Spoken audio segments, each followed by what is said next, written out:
Welcome to Hong Kong Confidential. I'm Jules Hannaford and I'm your host. I'm an Australian woman and I've been living in Hong Kong for many years. I'm a mother, a teacher, an author, and I want to share my wisdom and the wisdom of others with you. Thanks for joining me and I hope you enjoy the show. Hi, today I'm here with Valentina Tudose from Happy Ever After. She's a relationship and dating coach, and she's here to talk to us about relationships and dating. Hi, Valentina. How are you? Hello, Jules. I'm very good. How are you? Very good, thank you. Can you just first of all tell me a little bit about yourself and how you came to be in Hong Kong? Sure, pleasure. I'm originally from Romania, and I've been living in Hong Kong since 2004. I came here, as most of us do, with my boyfriend, and I used to be in advertising, but about 5 years ago, just because I had so many friends who wanted to find the love of their life and they couldn't, it seemed to me so strange that they found dating to be so difficult. So I thought there's got to be a better way. And I had this epiphany one day that I wanted to be a relationship coach. So are you single at the moment or do you still have a partner? No, I've been in a relationship for almost 18 years. Oh, fantastic. And is your partner here with you in Hong Kong? Yes, yeah. We've been here since 2004. And so do you find that it's particularly difficult for people to meet people in Hong Kong, or is this something that you encounter all around the world when you travel? I think everywhere people find it more difficult these days, but at the same time, technology has made it easier. You know, I used to hear a lot of women saying, oh, I have to move out of Hong Kong because the dating scene here is so horrible. And I know a few people who tried, but I work with clients in the US, in Europe and the Middle East, and I can tell you that there are much worse places for dating. That's Hong Kong is interesting. actually pretty good, at least in my perspective. Valentina, can you please tell me, what does a dating and relationship coach actually do? I know it's a pretty novel concept around here, and probably the best way that I found to explain it is a little bit like a personal trainer for your heart. It's kind of easy to understand because people here are familiar with personal trainers. And the way it works is when you go to the gym for the first time and you meet a personal trainer, they give you an assessment. And they ask you, what would you like to achieve? Do you want to have a six-pack? Do you want to run a marathon? Whatever it is, right? Based on that, they develop a personalized training program for you that makes you achieve your goals much faster than normal. So this is exactly the process that a dating coach or a relationship coach follows. When I have a new client, I give them an assessment that tells me where they are in their life or relationship, what skills are they maybe missing, what beliefs they have that are not really very productive and not helping them achieving their goals. And then I create a specific tailor-made program for each and individual person that takes them through whatever it is that they need to resolve until they can finish the coaching with a personal action plan, with specific goals, with a vision, with new flirting skills or relationship skills. So they are able to actually get what they want. Sometimes it changes because they realize that, you know, I've been wanting to get married, but actually now that I've discovered there's all these wonderful things that I haven't explored yet in my life, maybe I just go and travel for a year or I do different things. So it changes as people evolve and develop new skills. So do you have a database of clients where you match people, or how do you go about matching or finding somebody suitable for one of your clients? This is one of the most common misconceptions when I talk to people about being a dating coach, because being a coach doesn't mean I'm a matchmaker. I am actually a trained matchmaker, so I could do it. But my philosophy, I think, can be summarized with that quite famous Chinese proverb that says, if you give a man a fish, he will eat for the day. But if you teach a man how to fish, he will eat for a lifetime.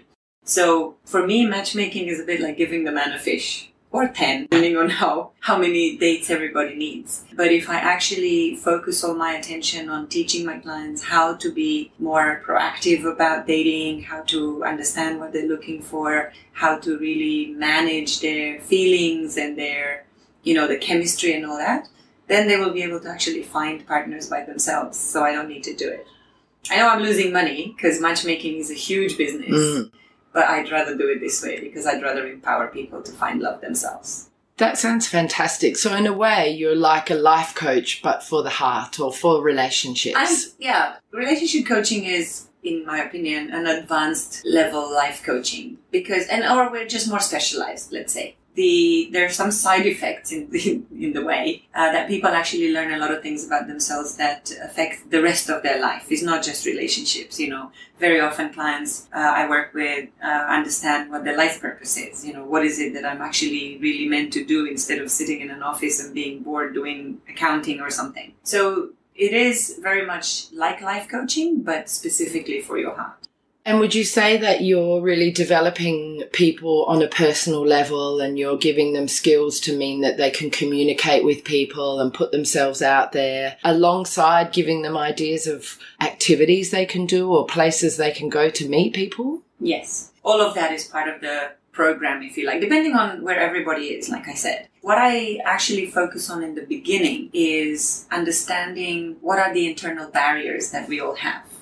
In coaching, we call them limiting beliefs. And there are these thoughts that we have, these stories that we've told ourselves all our life that are stopping us from achieving our dreams. One of my pet peeves is how a lot of women think that they're too old for love in Hong Kong because in the Chinese culture, apparently, men only want to date young women. So as a result, there's this concept of leftover women, if you've heard about it. So I've had clients even as young as 30 years old who, despite not really having been in a proper relationship or being in love, they already thought they were too old.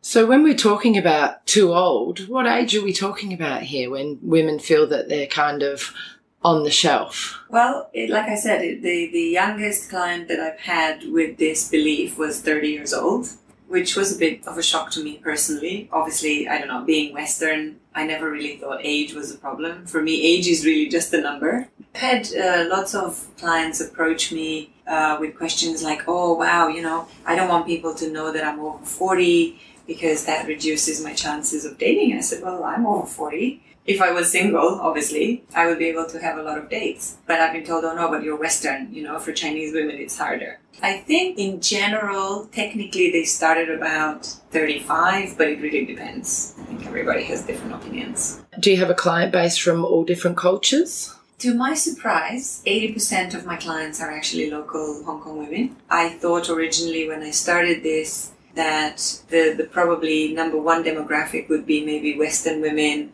who would have come here with a partner and maybe that relationship didn't work out and now they found it difficult to find suitable partners. To my surprise, it's actually a lot of Chinese local women who seem to be interested in this idea of having a dating coach. And because I'm Western, it seems that a lot of them actually would like to date Western guys. And somehow they think I'm sort of a conduit to Western men. I have the key to the Western men heart.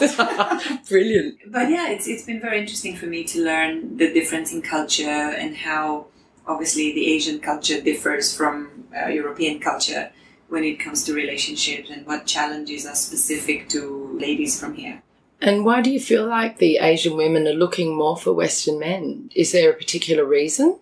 Yes, and it's probably not what you think. The particular reason is that I guess part of this cultural belief that Chinese men only want to date young women. So women somehow, after a certain age, which is still very young in my opinion, they kind of reorient themselves and think, oh, okay, if I haven't found myself a local partner until now, I have bigger chances of being successful with Western men who are not really so ageist, so to speak. Also, a lot of these women that I work with, I don't know about the whole world, obviously, or the whole of Hong Kong, but they're actually very interested in learning different cultures, in maybe living abroad, in exploring a very different lifestyle. That isn't to say that they're not fond of the Chinese traditions, but they just feel that they would like to discover something new. So a lot of these women actually take up French and Italian and German classes. So they start learning foreign languages. They travel to, different countries in Europe to discover that culture. And I think that's really fascinating because it tells me that their motivations are very based on their own desire for self-development. Can you talk a bit about your success rates? Do you find that you are able to help your clients meet someone and fall in love? The success in the work that I do depends very much on the client's determination. But with the exception of one person who decided after 3 months of coaching that she wasn't really willing to continue with this work and she would just go back to what she was doing before. All of my clients have been very successful in achieving their dreams. So far, I've been to 2 of my clients' weddings, one lovely. in New York and one in Japan. I guess my most successful client, I would say, is a lady that literally found the man of her dreams after 6 months of working with me. Found him online. He was living in the UK. He came here. They got married 9 months after she started working with me. But she was really extremely dedicated. She put in a lot of effort. She did everything she said she would do because, like I said, this is a bit like the personal trainer. If you really want that 6-pack, you need to put in the work. The trainer doesn't lift the weights for you. So I don't lift the weights for my clients. I keep them accountable. I motivate them. I give them new solutions and new ways of looking at things. But it's up to them to stick to their commitment and actually go on dates and actually go and build an online dating profile that works. Some clients are a little bit slower. So for them, it might take a little bit longer.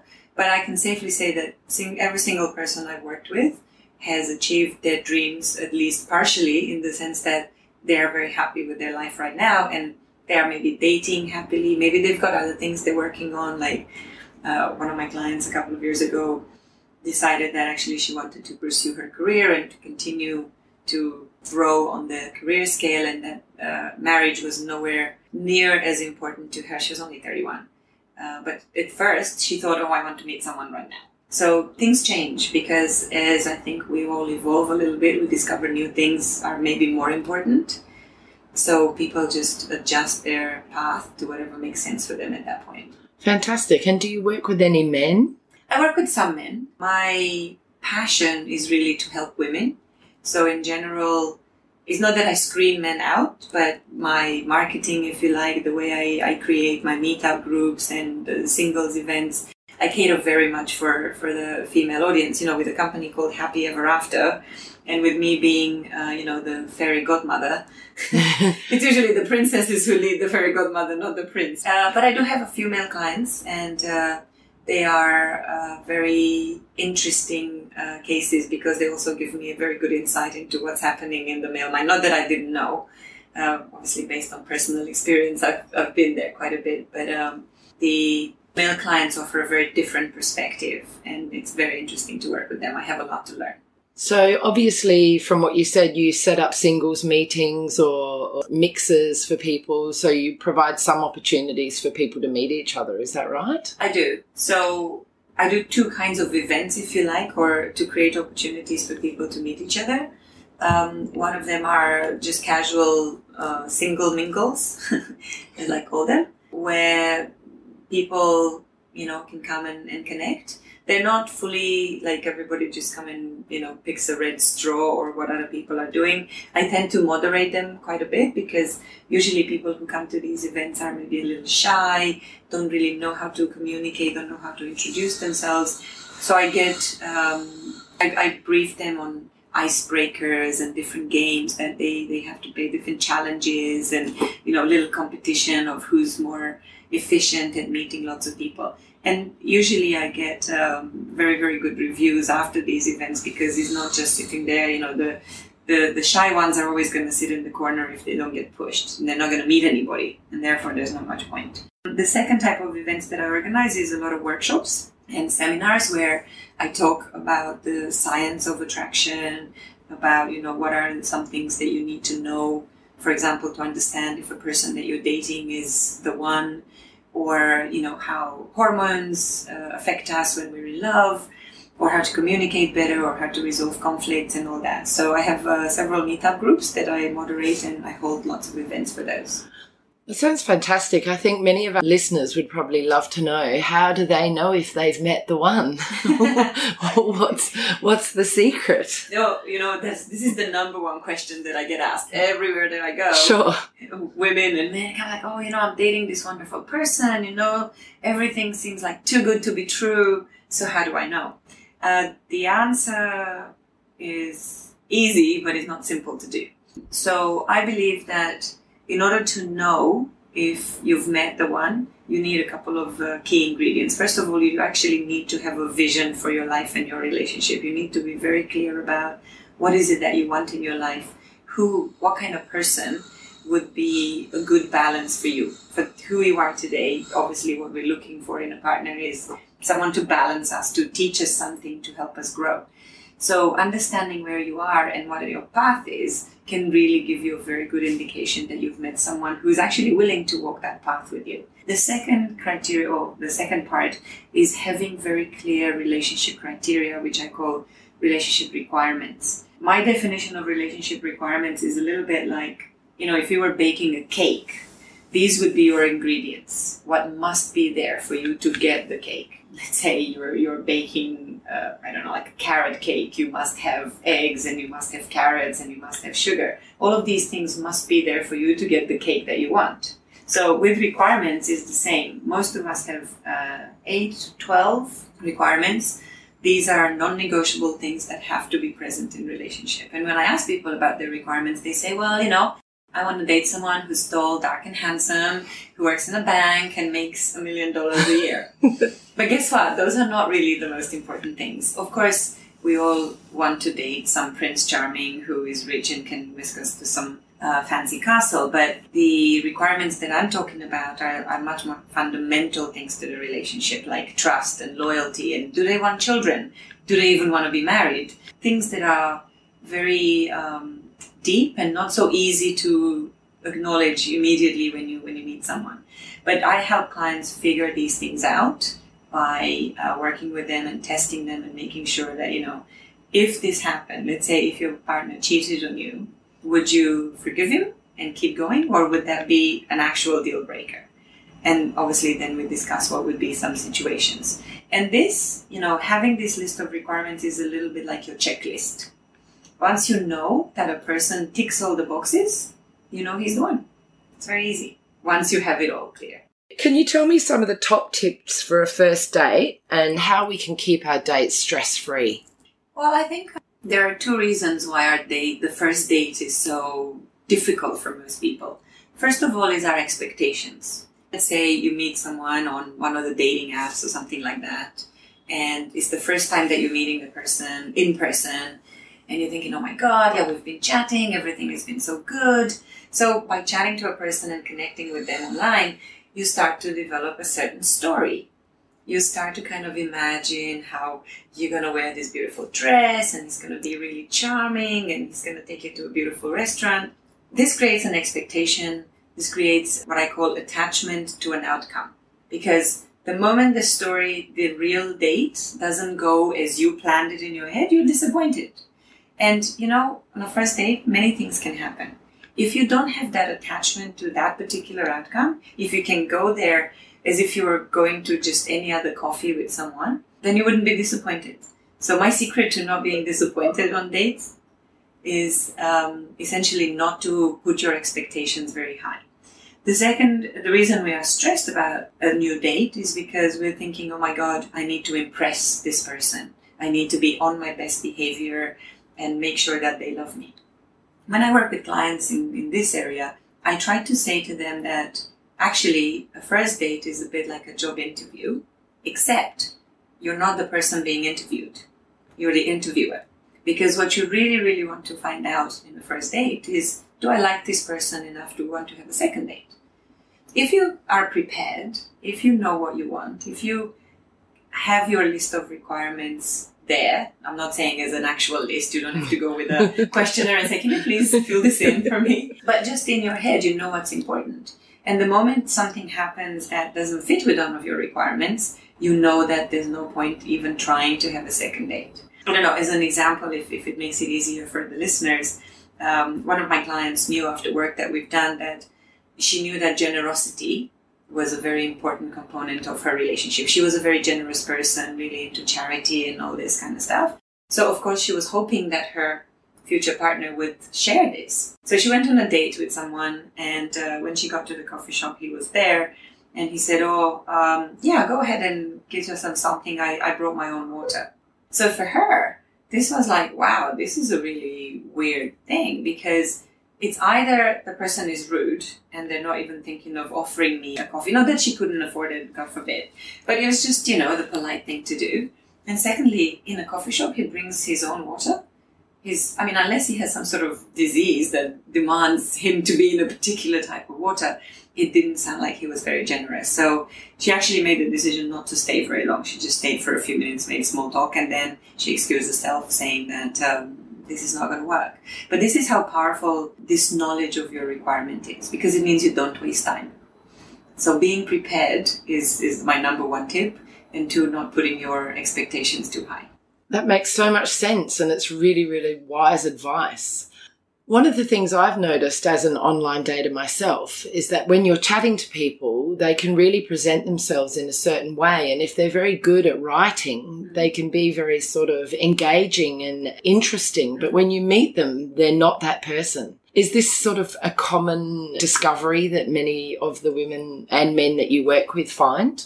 Yes, I guess it depends on your texting skills, so to speak. Some people are really, really good with this. And this is why, I always advise my clients to actually move to a real date, or at least a real life meetup as soon as possible. Because there are two dangers with kind of chatting for too long. First, there's like a false sense of connection that can be built with that person. And you kind of feel that, oh my God, we've been chatting and he's so funny and everything is so great and he's so complimentary and everything. But then you meet him in person and maybe he doesn't even look like his picture. Not to mention that he's actually a shy, maybe not so secure guy himself. Because when we write, we have time to think about it. We can come up with clever comebacks and things like that. But when in real life, the nerves might take the better of us and all that. So in general, I advise people to just go out, and maybe if you chat more than in a week, it's already too long. And do you advise to have your clients sort of get onto Bumble and Tinder and Coffee Meets Bagel, or online dating, Plenty of Fish, Match.com, things like that? Or do you sort of suggest they get out and join groups and do activities, or everything? Everything. Right. So the way I operate is, first of all, I don't give my clients advice. I'm against advice, because advice can only come from who I am. And I am not most of my clients, for very good reasons. First of all, culturally, we tend to be different. We may have very different values. We come from very different backgrounds. So giving advice would be, when we give advice, we say, well, if I were in your shoes, I would do this. Truth is, I will never be in anybody else's shoes, only these ones here.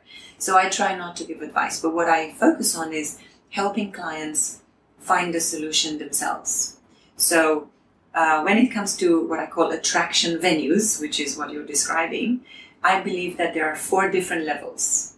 There are some really basic, obviously the school, work, street, supermarket, post office. Yes, you could meet people there, but the quality of those people and the depth of the connection that you can have with them is potentially going to be quite low. First of all, you don't know if they're married or not. Then the second level of attraction venues are these kind of more generic single venues, which are on online dating apps or websites. I think they're generic because the only thing that you know about these people on these apps is that they position themselves as single. And as many of my clients have found out, sometimes people are not as single as they say. So yes, there is a certain filter, but that filter still requires quite a lot of screening manually, so to speak, after talking to people. And some people are actually very successful if they have good texting skills, if they're kind of able to move to real life meetings. Meeting on Tinder or on Bumble or any of these is a great way of connecting with people. And this is usually, there are 2 types of dating that I sort of propose to my clients, or 2 definitions. One of them is called recreational dating, and this is just for fun. The people who are not necessarily looking for the love of their life, they're sort of dating various people to see what happens. You may be in your 20s, you haven't yet decided that you want to get married, so you're just going to go out and date for companionship, for fun. When you're engaged in this kind of dating, obviously your objectives are quite different. For those kind of daters, places like Tinder and Bumble are great because they are more casual. Each app, I think, has its own different positioning. So Coffee Meets Bagel seems, in my opinion, to be a little bit more serious, as in the people who are on Coffee Meets Bagel have a bit more of a commitment in mind. Tinder and Bumble are quite similar. But, I believe that you get out what you put in. So it doesn't really matter. It's just technology that is an enabler. What you do with it is what matters. The level 3 and 4 attraction venues, which is where I work most with my clients, are places like interest groups. So let's say meetup. Let's say that you're interested in yoga and cooking and hiking or health. So you would join a few meetup groups where some of this stuff is happening. And because you have this shared interest with everyone else, you're going to connect with these people. The level 4 is passion groups, which are things like churches and volunteer groups and charities where really, if you're really passionate about saving abandoned dogs, you're very likely to meet people who obviously share the same passion, otherwise they wouldn't be there. So you already have a really, really good foundation for your connection as a potential couple. I love the way you put it into levels, and that makes a whole lot of sense. And I think that, just having that kind of way of looking at it can give people options of, how deeply they go into it and how much time and effort they put into it. That's right. And they need to decide, how much time do I want to spend on Tinder? If actually what I really want to do is find the love of my life, then maybe you can discover what your passion is. A lot of people don't even know what they're passionate about, and they're not actually acting on their passion. They just sit there thinking, oh, I really wish I was doing X, but they don't actually take any action. So a lot of the work that I do is helping my clients make those decisions to take action and keeping them accountable for it. Do you find in our busy lives, especially in Hong Kong, where everyone works long hours and it's such a busy, vibrant city, that people often don't have time or the energy to connect with these passions and put that extra time into themselves? And do you think that's a bit of a sort of a downfall of some of the people who are looking for relationships? It is. Prioritizing what's important to you in your life is really one of the key things that I help people do, because it's so easy to get sort of caught up in this, I have to work until 9 o'clock.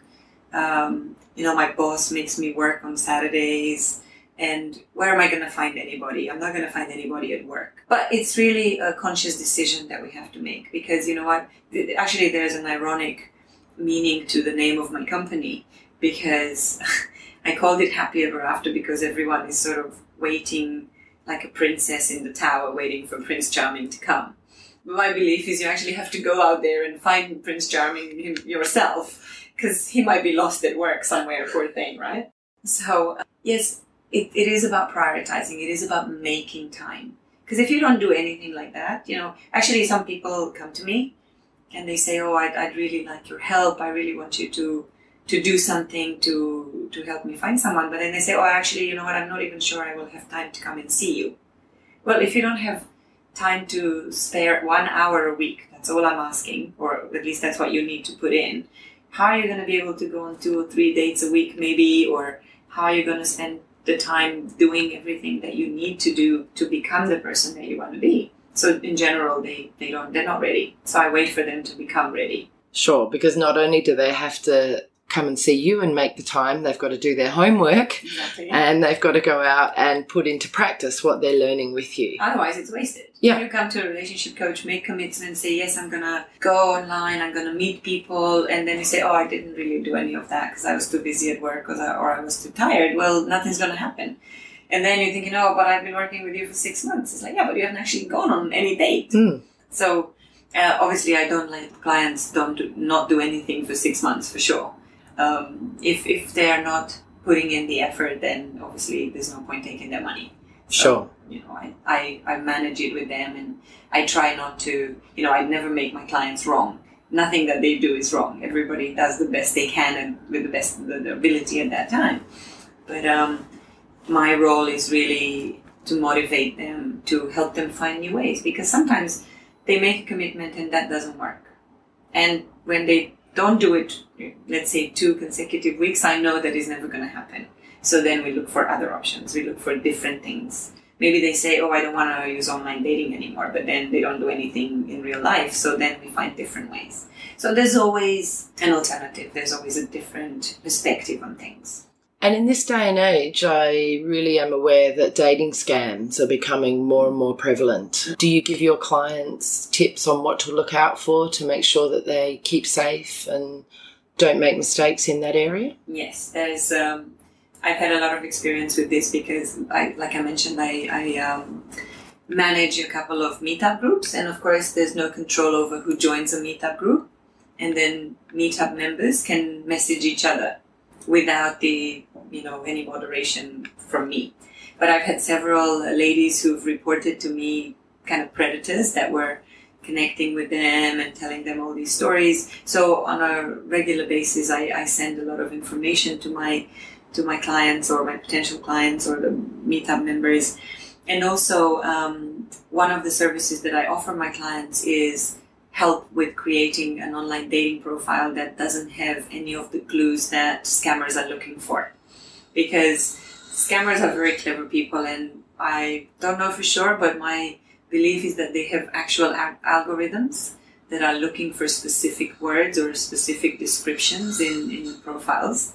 And, the moment you say, oh, recently divorced, or haven't been on the dating scene for like 20 years, or new to this, not sure what's going to happen, you're kind of raising a red flag that you're not experienced, that you maybe are potentially into like maybe a rebound relationship if you're feeling sad, or you haven't gotten over a relationship from before. Hearing someone that tells you they love you and you're like the best thing that's happened to them, you just need to send them some money so they come and see you, is a big red flag. Exactly. But it still happens so often. It's so common. It's becoming more and more prevalent, isn't it? So everybody I work with gets very, very serious education on this front, and I'm very careful with, the moment I receive, for example, a report that's a guy or a person on a meetup group has been contacting different meetup members, I usually talk to them. I contact them and I say, look, I've been receiving these from various people, this is not nice and that's not what we're here for, and I block them.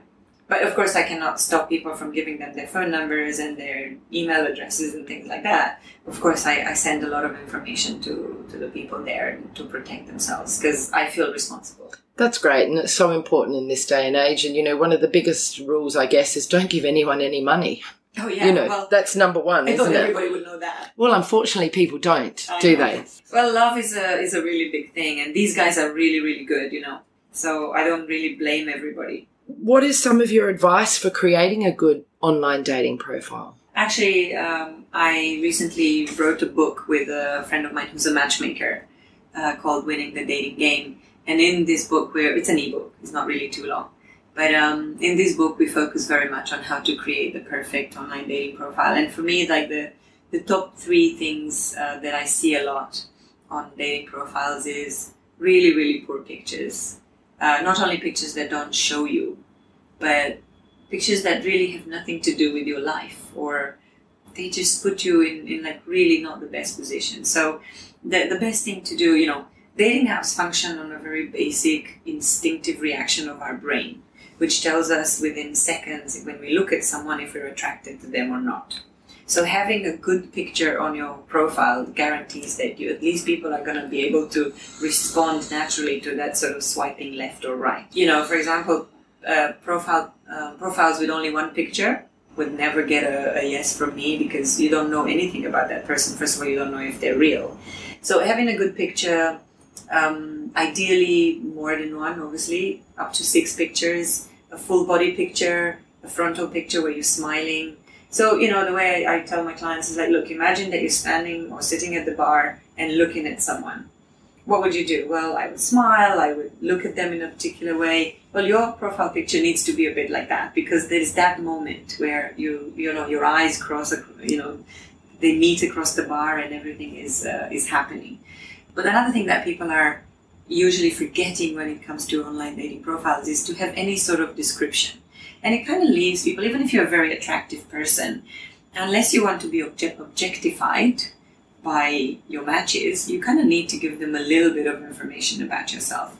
So I tell people, if someone were to write an article about your life, what would be the headline? So if you can think of a description of your life or yourself as a person that would be put in a newspaper article, that could be a really good, very short description of yourself. You don't need to write pages and pages. Nobody reads that much.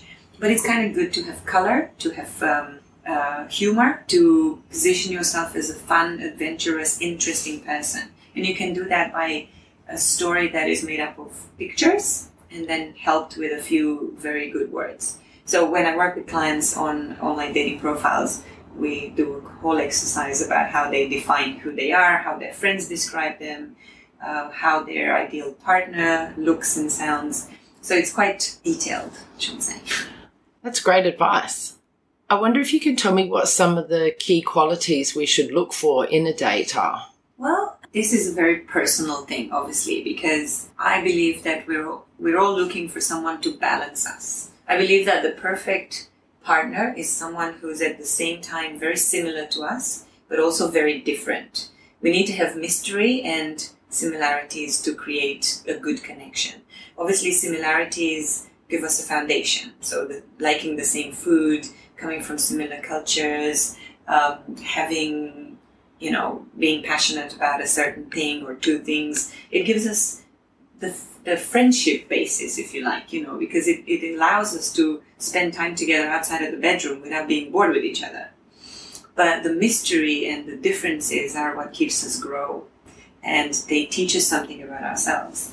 And when we're looking for an ideal partner, I do this exercise with my clients, which is called personality traits profile.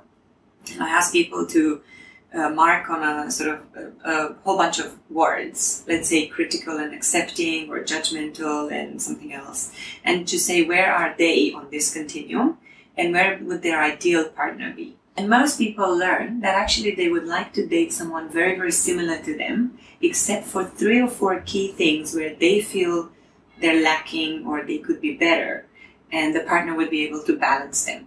So for example, if someone is a very pessimistic person, they would want to date an optimist, because the optimist will kind of pull them out of their negativity. Or if they're introverted, they might like to date an extrovert. Exactly. Yeah. So it really is a very personal answer.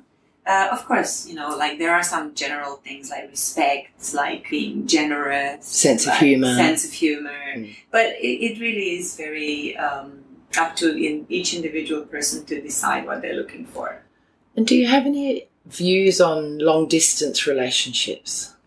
Yeah, long-distance relationships are very interesting. In a way, they help the partners know each other better, because by not being constantly focused on the chemistry, they can develop compatibility. As an example, my boyfriend and I lived in 2 different countries for the first 1.5 years of our relationship. And we spent, even though it was a long time ago when phone calls were very expensive, we spent a lot of time talking to each other. And that has really helped us develop a very, very deep, very intimate connection. But of course, there are challenges with long-distance relationships, because at the same time, absence makes the heart grow fonder, but at the same, you also might be tempted by other people who are closer and more available. I would say that what's really good about our world is that obviously we have a lot of connectivity possible. You can even have remote sex with a partner now, so that's not really as much a barrier as it used to be. But what's really important is for you to have a plan of how the long distance part will end eventually. Otherwise, it's going to feel so pointless. So again, having a vision for your relationship, even if for a certain period of time you are not able to be in the same geographical location, understanding how the relationship is going to progress to the point where you will live in the same place. I think that's so helpful for our listeners, because like you say, with the internet and apps and people being able to travel so much, especially from Hong Kong, where we travel a lot, people do meet people overseas quite often. And so I think that's really good advice to have that vision and that plan. Yeah, otherwise it will always feel like, well, where are we going? Yeah, what's the point? What's happening, right? Exactly. So you are attached by being involved with a person who's not there. You are essentially taking yourself off the market, and you might be missing out on opportunities that are closer, and they may be more meaningful for you, or they might turn into the relationship of your dreams. So you really, I think for a long distance relationship, it is very critical for people to have a vision, to know their requirements, and as the relationship evolves, they will be able to verify that those requirements are truly being met. Otherwise, it's all for nothing. You're listening to Hong Kong Confidential. I'm Jules Hannaford, and I'm here with Valentina Tudose from Happy Ever After, and she's going to talk to us about the 36 questions to fall in love.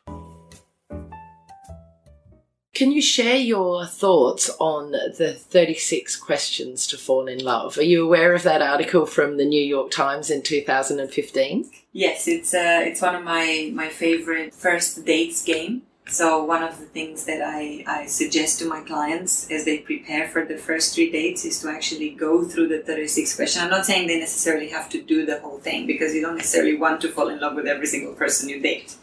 But it's really, really helpful for creating intimacy, because the questions are allowing you to reveal bits about yourself that normally takes much longer to reveal. So I advise people to find 4 or 5 questions that they find relevant, to practice the answers that they would give, because obviously, in case your listeners don't know, the 36 questions test is a piece of research that was done a couple of decades ago by a couple of scientists. And they proved that these 36 questions, which explore more and more intimate aspects of a person, are able to break the barriers that we have in the beginning of relationships. So the questions go from who would be your ideal dinner guest to what do you hate most about your mother.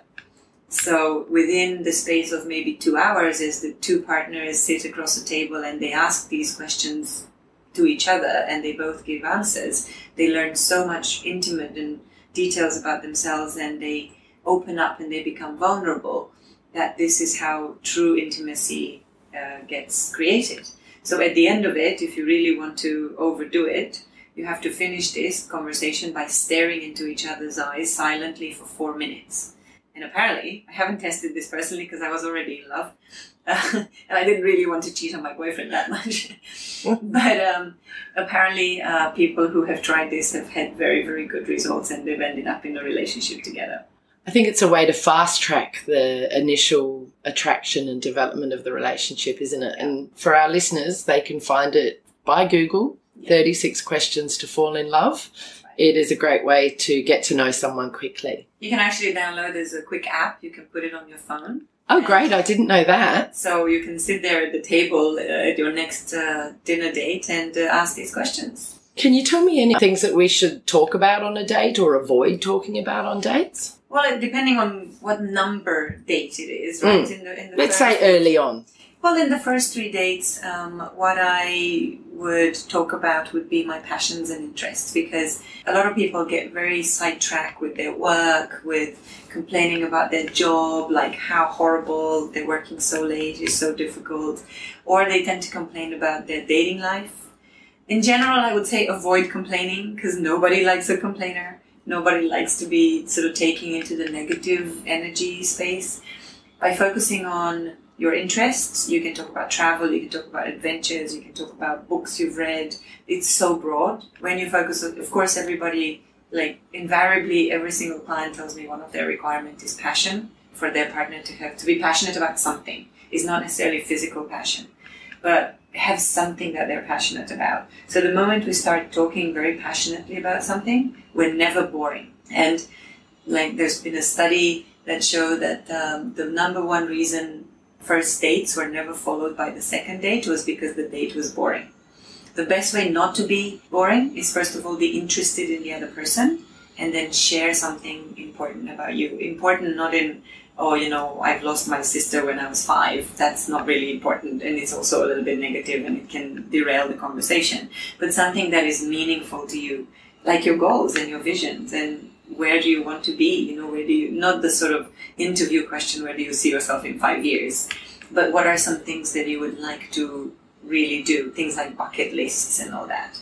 These are really good topics because they are, first of all, you can share. It's very easy to talk about this stuff, but it also allows you to become a little bit vulnerable and to open the door to your real self by sharing what you're really passionate about. And one of the ways that we connect with people is asking them about themselves. Mm-hmm. So it's so important, I think, isn't it, to have questions to ask somebody else and really listen to what they're saying and really show interest in what they've got to say as well. You shouldn't just talk about yourself. Well, you know, my favorite way of putting it is to be interesting, you have to be interested. And when you ask questions, a lot of, you know, surprisingly, a lot of my, let's say, more shy clients are afraid of asking questions when they go on a date because they go, well, I don't want to be nosy, or I don't want to sound like I'm, putting too much, or I'm demanding them to speak all the time. I said, well, it's a bit of a give and take, right? So if you don't ask any questions, the person will think that you're not interested in them. If you ask too many questions, they're going to feel like they're being interrogated. So what's a good balance? If a person shares something about themselves that is nice and interesting, well, share something about yourself and then ask them, what about you? Or change the conversation. I mean, these are like basic social skills, really, but it's amazing how many people need a little help. Do you have any advice for the right time to become sexually involved with somebody that you're dating? Well, okay, that's a really good question. But, I believe we're all adults, or at least the kind of people that I work with, it's adults, and I do not presume to tell people when to do things like this. But there is one interesting thing that every time I share this piece of information, a lot of people are blown away. So I don't know if you know this, but it's actually very difficult for women to have no strings attached sex. Yes. Women have sex to get love, and men love to get sex. That's right. The reason for that, it's the hidden reason for that is, first of all, for women, sex means love, means affection, means, oh, he takes care of me, he loves me, look at me, he kissed me and he told me he loved me. So I'm like, really? Were you having sex at the time? And they go, yeah. Oh, okay, well, then maybe you need to wait for the second time he tells you he loves you before you really know he loves you. Great. But the reason for that is actually something that we don't know. When women have sex, and especially good, satisfying sex, our brains produce a little chemical called oxytocin. Oxytocin is also called the bonding hormone. And its original function in the body is to create motherly love. So when we give birth to a baby, Mother Nature didn't want us to throw the baby by the side of the road because our babies are really very helpless. So oxytocin bonds us to the baby, but we also produce oxytocin when we have sex. So it means that very often we mistake that chemical reaction in our brain, which is simply there to say, okay, this person might actually be a good partner for you, with love. And when that happens, we become clingy and needy, and we start chasing the guys, and they kind of go, oh my God, just let go. I told you I'm not interested. But it's actually the moment you understand that this is a chemical that happens, you are able to control it. So women don't have to be clingy about sex. If you can control it, then go ahead and have sex as soon as you want, if you're attracted to the person. But if you're very likely to have sex and think that that's love, I would advise a little patience.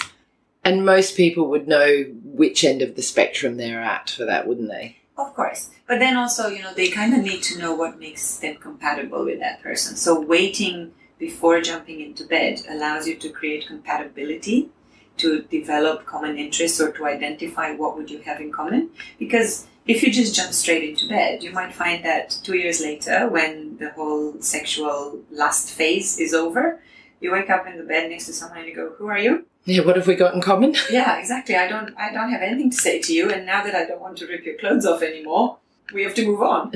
And that's quite sad. In your blog, you said the first 3 dates determine the future of our relationship. Can you explain what you meant by that? Well, when I mentioned earlier about recreational dating, when you are dating just for fun, you maybe don't care so much for where the relationship is going. So you might decide to jump into bed faster, to become really attached, to jump into what I call the mini marriage, where, you've been on a date and you're already taking the boyfriend to meet the parents.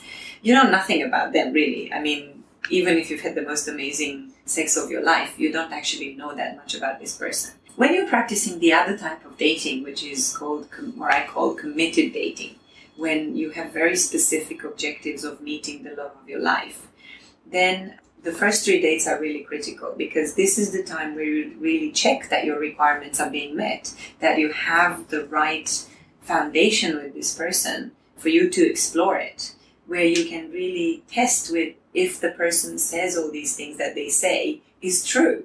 Because you don't really want to take someone, I mean, you can, but it's not advisable to take someone at face value. If someone says, oh, I love kids, you might want to see them around kids to see if that is true, or they just say this because they want to please you in the first few dates.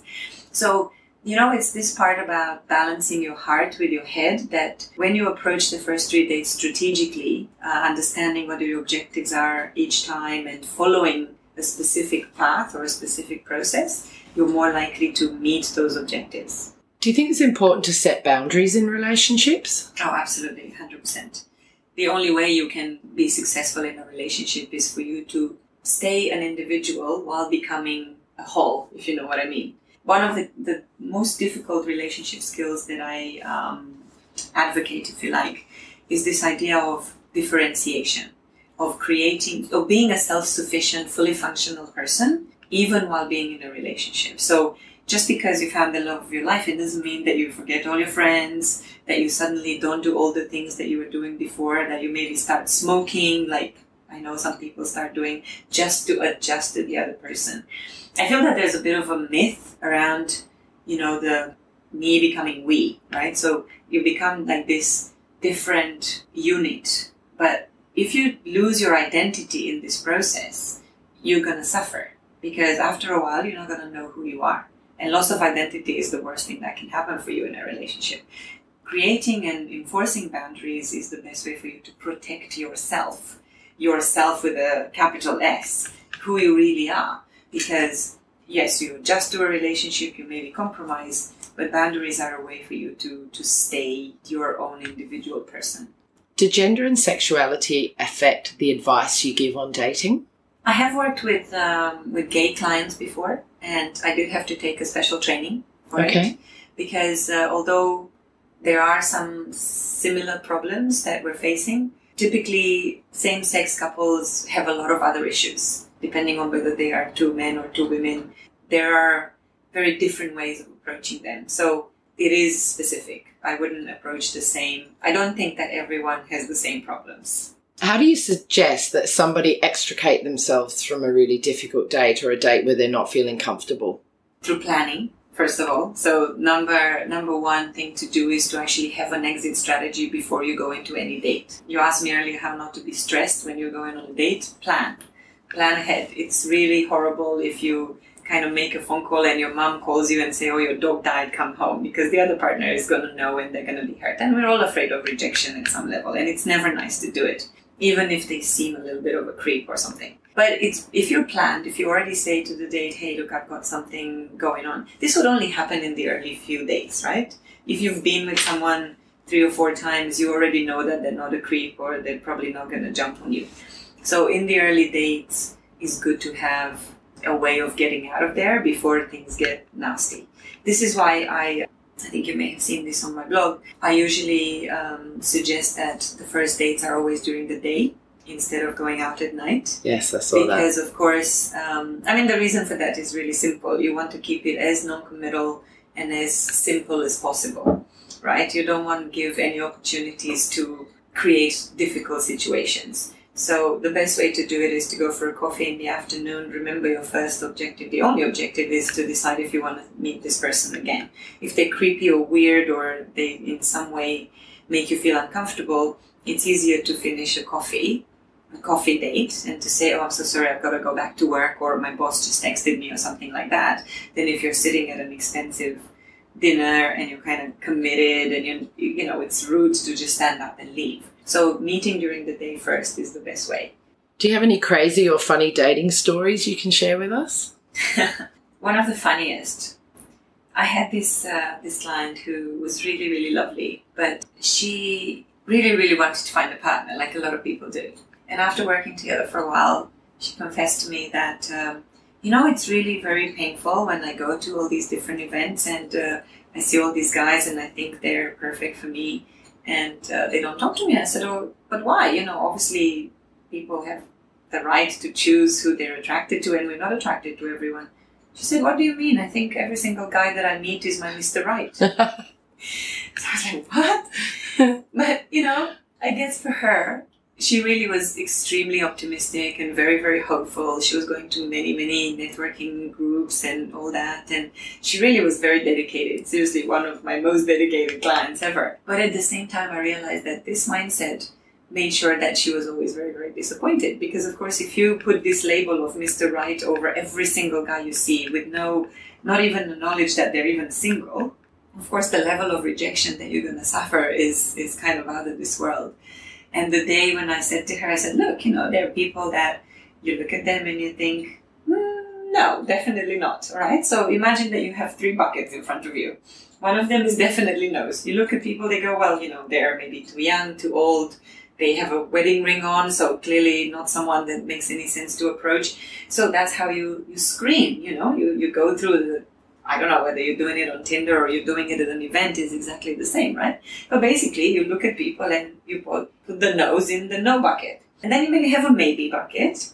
And then you look at them and you can go, okay, that could be interesting. I could go and talk to this person and see what happens. And then you have some that you really must pursue. But they're not going to be everybody. Because another thing she said to me is like, oh, I really want you to teach me how to get numbers, like phone numbers. I'm like, what are you going to do with the numbers? Well, I just want to have numbers. What, are you going to call them? No. But, when I go to an event, for me, is like having lots of numbers means that I've achieved something.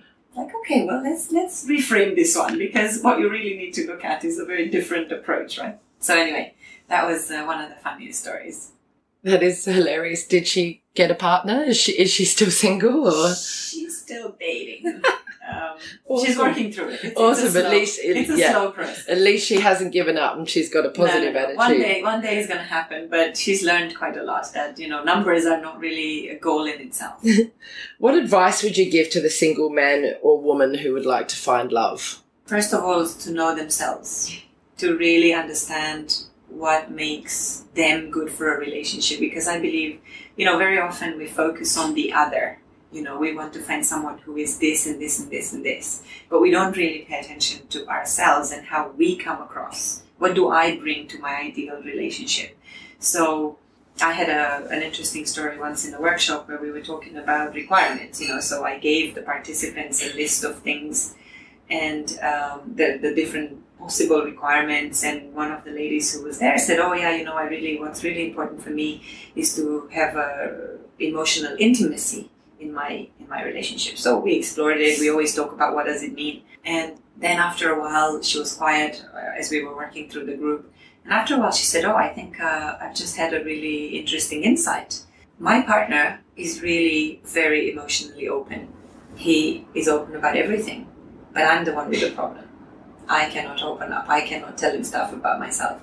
So what she understood in that workshop is that it wasn't just her expectation of the partners that she needed to work on, but also her own, we all have stuff, we all have baggage.